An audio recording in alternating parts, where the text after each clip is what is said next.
It is September 11th, 2024, and Israel is ramping up their attacks on Lebanon, specifically in civilian areas. Israel is increasing their range of bombing, which means that Hezbollah is also increasing theirs as they continue to reciprocate the attacks on their end. So, what does this mean for the current tensions, for those ongoing fears that clashes will continue to rise so much so that we could see a full on, all out regional war between Israel and Hezbollah? And as all of this is happening, you also have Israel killing dozens of Palestinians on a near daily basis, literally bombing the refugee camp that they told Palestinians to go to. They told them it was a safe zone. But as we know, there are no safe zones in the Gaza Strip because Israel will just come along and, as they did in this case, claim that they are completely justified in bombing tents because there was a Hamas command center in the refugee camp where they told people to flee to. The hypocrisy is never ending here. So we got into all of the latest with a special guest earlier. Let's take a listen to that conversation now. Joining me now to discuss is Dr. Mara Osman, a university lecturer, journalist, and political commentator based in Beirut. Mara, thanks so much for taking the time to join me. My pleasure. Thank you for having me again, Rachel. I want to get your take on the latest here. I know that Israel has been ramping up its bombing of Lebanon this week, which has included the killing of a Hezbollah commander. Will you take us through the latest? Does it seem as if Israel has any clear target, and are they primarily targeting civilian areas? They are targeting civilian areas. They don't appear to know what they're doing because this morning at 5 a.m. Beirut time, we woke up to insane level of bombing. They were using new bombs, Rachel, this time. And I shared one of the videos on my platforms. I didn't share a lot of videos because some videos would show certain areas and I want to make sure that people are safe. But I showed one of the videos that was just insane. The level of the bombardment level was so big, so at a vast swath of land to a point that 3 villages beside it were being affected with the wave. So it was very, very big. And it was at the village called Zibqin. They also targeted many other areas in South Lebanon. For example, when I was driving back home this afternoon, they were targeting my town, Khiyam, again. But this time, I just watched 10 minutes ago the video from my Khiyam town where they bombed the mosque. They half the mosque is now bombed. I don't know why a mosque would be such a threat for them. And they bombed the last remaining restaurant in the town because the town is not, the people of the town are still there. They haven't completely left. So it was the last restaurant for the town. So they bombed that as well. And they bombed residential areas. And they also bombed the heights of the town with white phosphorus. Myself, around my house, the last report that I had was before today, was a week ago. They also had bombed recently white phosphorus, and the entire yard and the area around the house was completely burnt down. Thankfully, the house is still there. And if it's not there, I honestly don't care anymore because my family comes first, our safety comes first. And with seeing all the horrific scenes that we've seen in Gaza for the past 11 months, I think if one loses a home, it means nothing in front of the tragedy and the complete genocide against the people of Palestine that's happening. It's the least that we could do is give up one of the houses. They also have been targeting areas around the front line. They targeted this morning Naqoura, which is the southwestern part of South Lebanon. Khiyam is the southeastern part of South Lebanon, and the entire border is 103 kilometers with occupied Palestine. So you can see they're targeting different areas 100 kilometers apart. And they were going inside because usually they don't go farther than 30 kilometers with bombings. No, they are going further, deeper into the areas where people are still living, where cities are vibrant with population. So yes, they are increasing their level of aggression against Lebanon, but so is the resistance, because with every aggression, there's a retaliation from the resistance in Lebanon. And we saw multiple videos coming from new areas, not only Kiryat Shmona and Baharia and Margiliot, the same illegal colonial settlements that we always hear about in the reports that are coming from the resistance statements that they release every time, at least 3 or 4 times a day. There's also new areas and residential ones as well. Now, these residential areas are sometimes hit by drones, but other times they are being hit by the Iron Dome itself, which is failing to stop the drones, but then goes ahead and hit residential areas like the one that we saw the day before yesterday when a building in Nahariya was targeted. It's typically like what happened in Majd al-Shams when the Iron Dome also failed and killed those kids as well, and Israel decided to pin it on Hezbollah, but that's not the case. The case is Hezbollah is increasing the number of drones over the past 2 days in response to the aggression. There was also an aggression last night on the area of Juwaya, which is not on the front line. It's more than 35 kilometers away from the front line. They also targeted the area of Srifa 4 days before that, and it was a major hit because when Srifa was hit, we did see a couple of rockets flying, which meant that they were hitting actually a warehouse for the resistance.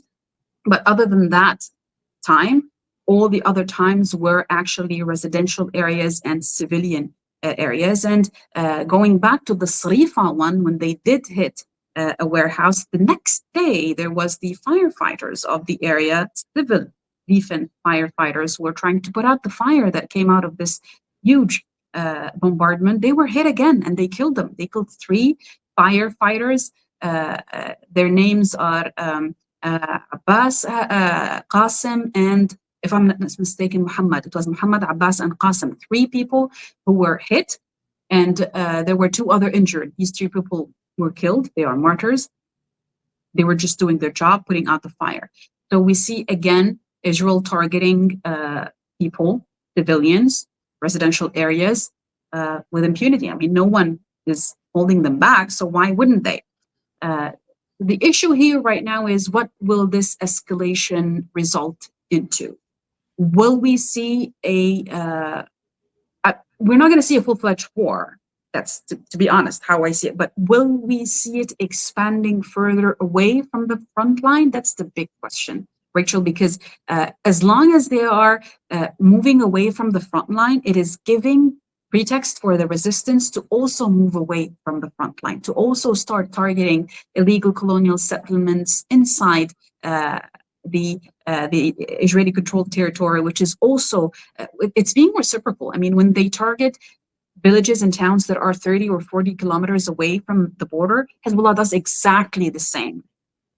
Targets areas that are either 30 or 40 kilometers away. And at one point, there was a target of a distance of 70 kilometers, but that was when they targeted areas in Saida and in Dahi, which is areas very far away from the front line. Saida is 20 kilometers from Beirut, and when they targeted Dahi, which is the suburbs of Beirut. So that was the issue. And when they targeted the suburbs of Tel Aviv as well, according to the statement by Hezbollah, when they retaliated for the assassination of the commander Fuad Shukr on August 25th, they targeted the suburbs of Tel Aviv, which is very far away from the border, just like Beirut is very far away from the border. So it's being reciprocated. Now, obviously, the reciprocal strategy is not equal when it comes to weapons. We know that, and we know why the resistance is doing that. But there's a lot of voices, Rachel, that are usually, and with good intentions, that are supportive of the resistance, but they ask questions as to why the resistance is resorting to using only Katyusha or Almas or rockets that don't really cause a lot of damage. I myself had an interview with Hezbollah member of parliament on Tuesday. It was aired on Press TV, and I asked them that question. I mean, a lot of people ask me as a journalist, why is Hezbollah not using something that could penetrate like a building, that could bring down a building? And the answer of you could see it on my show, but the answer was that everything is will be done in time, meaning that the resistance knows for sure that this round of fighting might take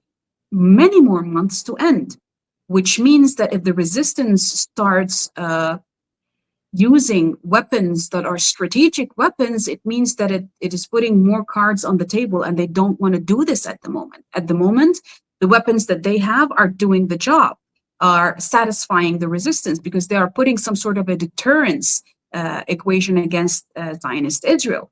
So that was the answer, that the resistance will use it when it deems it's the time to use it. So will we see some sort of an escalation? Yes. Will this escalation be sudden? No. Will it reach to Beirut? Absolutely not. Okay, and that's good to keep in mind, and I'm glad that you bring up kind of the timing of it all, because I know that, some of those same questions also apply to Iran. I mean, you had the Israeli assassination of Palestinian diplomat and Hamas political chief Ismail Haniyeh at the end of July, and we had these weeks of, people asking questions, when and how is Iran going to retaliate? And at the same time, you also have a lot of unrest in Israel right now. You have people there that are frustrated with the economy, frustrated with their government, and the fact that they clearly don't care about a hostage deal, as we've seen from all of the demands that Netanyahu has included. And so it's interesting to me to see how the resistance is kind of weighing, okay, how much do we fight back? How much do we reciprocate these attacks? While at the same time, not going so far that all of a sudden Israel magically comes together and is united against some force that is attacking them on their end. When it comes to where Iran stands in all of this, how do you see Iran right now and kind of everything that they're weighing when it comes to the region and the role that they play in it? I think that when you least expect it, it will happen. That's how Iranians usually roll. That's how they deal with their strategy when it comes to aggressors. And it baffles me as to why people are asking, where is the Iranian retaliation? Why hasn't Iran retaliated? They seem to forget that. I'll give you just one of the very, very many examples that Zionist Israel killed or assassinated people, like, for example, the Madbouh, who was a member of a Hamas resistance. Madbouh was killed in UAE. He was killed in the hotel room in UAE. Why didn't anyone ask the UAE to retaliate against Israel at the time?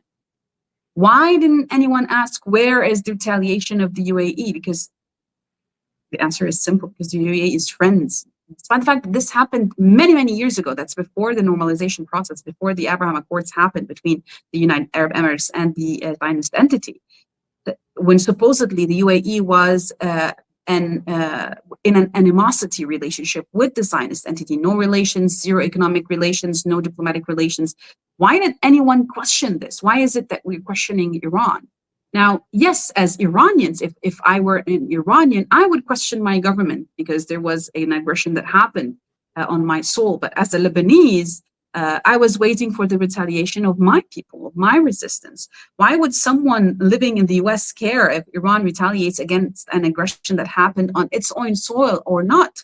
Why do they care a lot? Why are they so afraid that they brought all the way from Florida and from Greece and from Italy aircraft carriers all the way to the eastern part of the Mediterranean to protect Zionist Israel? If they really wanted to protect Zionist Israel, they would have advised Netanyahu on taking that deal back in January, not wait until now, not go and assassinate the biggest the chief of the negotiators on the other side. Killing Ismail Haniyeh was the head of the negotiating team on the other side of the table there. They killed him and they want them to agree to a ceasefire. It's a ceasefire according to their own terms. That's ridiculous. That's absurd. And at the same time, you have people who are wondering, is Iran bluffing? I mean, if Iran wanted to bluff, we wouldn't see weapons 11 months after a genocide, still in the hands of the resistance fighters in Gaza itself, which are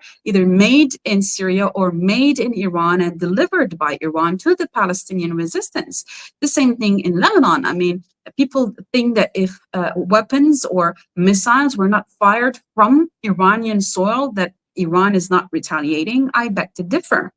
The same way, when we say that the U.S. is complicit, it doesn't mean that we're seeing missiles being fired from Texas towards Gaza. It's the weapons that are, the U.S. is complicit in the genocide because it's giving Zionist Israel the weapons to commit this genocide. And Iran is part of the resistance because it is providing the resistance with the know-how and with the weaponry. But supposedly it is a big no-no for Iran to do it, but it's completely acceptable if the US does it. I mean, we keep hearing that the Israeli entity is bombing Damascus airport, bombing Masyaf. They bombed Masyaf just 3 days ago. They killed more than 9 people in Syria.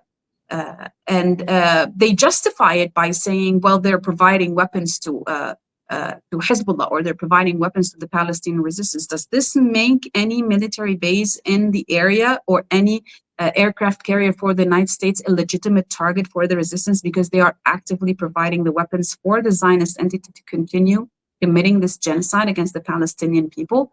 Is it not the right of the people to reciprocate the aggression that they fall under? Why is it so halal for them and haram for us? These are Arabic words, but they completely explain the situation. Halal meaning it's very much okay. It's even more, it's by law. Haram, it's prevented by law and it's prevented by Sharia. Why is it okay for them and not for the people who are defending themselves? I mean, and if that were the case, what about the West Bank? Why did the Zionist entity enter Jenin, Tulkarm, and Tubas and kill people, completely destroy the camps, displace the people, and start building even new illegal settlements that the United States of America itself considers them to be illegal? And the Palestinian people are not supposed to stand up and say no. I mean, why is it okay to let an entity barge in, give weapons to its sectors, cut the water supply, cut the electricity, cut the internet over a group of people? If that's not a war crime, then I don't know what it means. The definition is so now conflicting to people on other sides of this conflict to a point that it's becoming ridiculous. I mean, it's besiegement, you're displacing people, you are taking away the essentials of life, water, food, and electricity, and you are telling them to relocate. Where? You don't know, but you don't want them to sit here. You're not allowed to sit here, but you're not allowed to sit there too. So we don't know what you want to do. You need to leave. We leave where? But you're not allowed to leave through the checkpoints. So you're just stand there. What are you telling these people? And then creating more checkpoints that turn into torture chambers, the entrances to these camps. And then you say that we don't think that your presence is legal or legitimate. The only presence is for the Palestinian Authority. What Palestinian Authority? Where is Mahmoud Abbas? Can Mahmoud Abbas go visit Tulkarm? Gaza? Let's take Gaza. Let's not talk about the West Bank. Can he take a plane, a helicopter from Jordan all the way to Egypt and then enter into Gaza? First of all, Zionist Israel is not allowing it. And if he does, how do you think the people in Gaza will react to a person whose role was zero, absolutely zero, since the beginning of this genocide? And at some points, it was disgraceful the way that he handled this issue. So you are telling a population that we do not think that you have a legitimacy of existing in this place, We're talking about Palestinians that are just Palestinians. They don't have any other identifications, no other second nationality. They are not second holders of second passports. There's a man coming from Poland or New Jersey or New York who happens to have a second passport that says that he's an Israeli, holds a weapon, doesn't speak the language, doesn't understand what the people want, barge in, take their house, fire at them, kill their kids, incarcerate their men, rape their women, incarcerate their women, and then rape them again in detention centers, incarcerate their men and rape them on CCTV cameras, and then get out, not get indicted, not got charged with anything, go to the biggest rabbi in this said entity and get blessed by said rabbi. Zionist Israel, Rachel, is the epitome of evil when it comes to humanity. I'm not making this up. Look at the past recent history. Don't look at the past 76 years, despite for the fact that if you want to understand what's going, you need to go back in history. But the mere fact that on live television, kids were being dismembered, decapitated, is enough evidence to tell the world what Israel is. And when you have that happening in front of you generation or after generation and month after month, as a human being, you can't take it anymore. And that's exactly what happened with the Jordanian guy who crossed the border and shot those three IOF soldiers, because his mind couldn't get it anymore. If you read his will, you could understand that he's coming from a very, very dark place because of what we have been witnessing over the past 11 months. I mean, I have this discussion a lot with my students and with colleagues and with people in the media, Rachel, when they ask me, what would I do if my family was killed in an airstrike and I outlived them? My answer is simple. I will stay put for the first 3 days because according to Islam, I need to take funeral processions for my family for 3 days. So I would fulfill my duty as a Muslim woman. And then, so help me God, I'm ready to walk into that border and do what needs to be done. How? With whatever weapon God gives me. I don't care if it's my bare hands. But if I lose my family this way, I have nothing else to lose anymore. And they don't understand that, Rachel. That's why when we look at Palestinians and see them smiling, we say, how can they? How are they coping? It's because they have lost everything. There's nothing else to lose. They lost their lives, their homes, their careers, their families, their kids, their mothers, their daughters, everything. They only have one more thing, their dignity. They will not give up their dignity and their right to exist.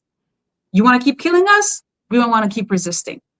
It will not end here. Even if a ceasefire happens tonight, it will not end here. There should be a complete resolution for the issue of a one democratic state of Palestine. Until that happens, we will never find peace in this part of the world. As long as there is a people who are being treated unjustly, who are being besieged, who are being incarcerated without any charge, who are being denied their right to simply exist on their land, until we stop seeing that system of apartheid, we will continue to suffer from what we are suffering from. And we will continue to resist, which means even the Israeli entities, settlers themselves will not find a day of peace. Khalas. The days of you killing people and then living a normal life, all gone. By God.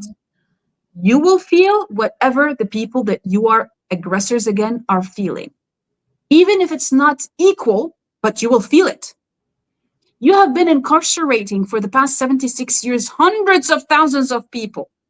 The resistance came along and took 200 plus captives. All hell broke loose. Why? Do you have souls and we don't have souls? You have families, but we are non-existent. You have rights and we don't? No, it stops. It needs to stop. And that's why, Rachel, I don't see it ending anytime soon.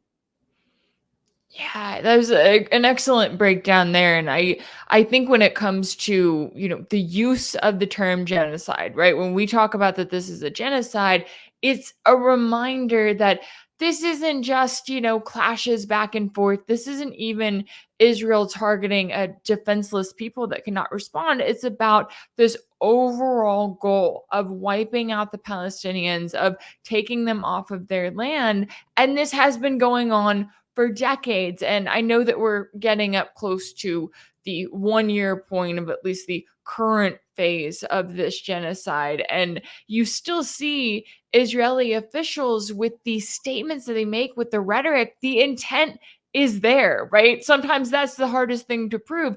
And Not not in this only case. the official, but Rachel, if you see so-called civilians, I don't know if you watch those two supposedly nice Jewish guys. I don't know what the podcast is called, but it is for the Westerners, it was mind blowing. But for me, as a native who've lived here, listened to all the stories, heard it being said right on the border in my ears, I find it laughable that people still think that settlers are different than the Israeli entity regime. Because if you listen to the settlers in the protests all across Tel Aviv and other cities in occupied Palestine, you never once hear them saying, enough is enough, stop the occupation, allow the people to live.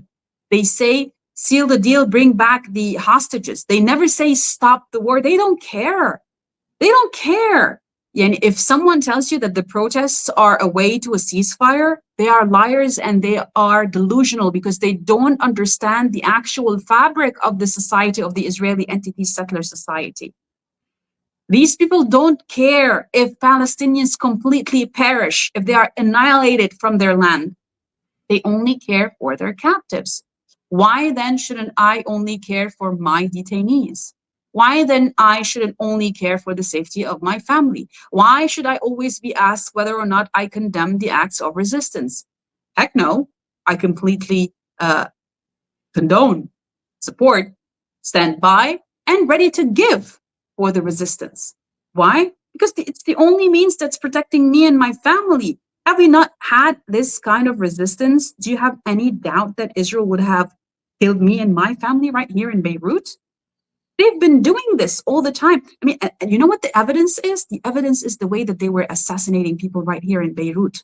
They targeted one apartment in a 4-story building, when at the same time they were dropping tons of ammunition, tons of TNT and C4 on civilians, because they want to annihilate, they want to completely decimate Gaza.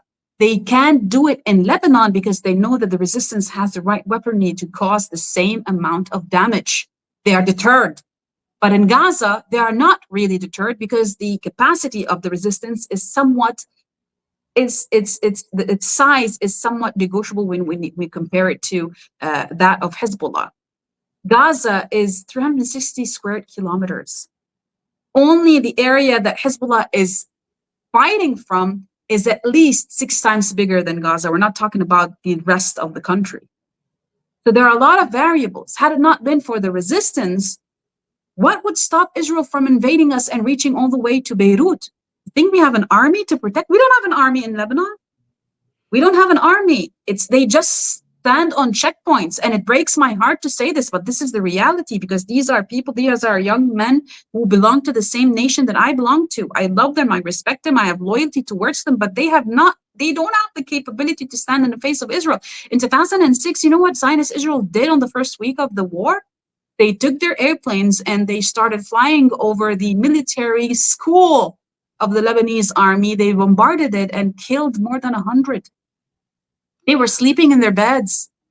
This is what Israel does.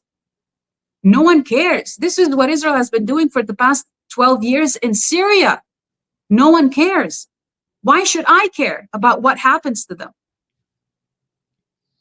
Yeah, I know that there's certainly a lot at stake here all around. And the times that we're living through right now, I continue to believe that there is going to be significant change, but I know that it is a very long process. It doesn't happen overnight. And I really appreciate you taking the time to join me today to lend your insight and to also educate our audience along the way. Dr. Mara Osman, a university lecturer, journalist, and political commentator, thank you so much for your time and insight. My absolute pleasure. Thank you for having me, Rachel. If anything in this video resonated with you, be sure to like it, share it with your friends, leave a comment. And as always, don't forget to subscribe. And if you want to keep up with all of my work, make sure that you're subscribed to my page on Substack. That's rachelblevins.substack.com. If you want to support my work, you can also check out my page on Patreon. That's patreon.com/rachelblevins. That's where you can sign up as a monthly paid subscriber and join the community there. As always, thank y'all so much for all of your support, and I'll see you next time.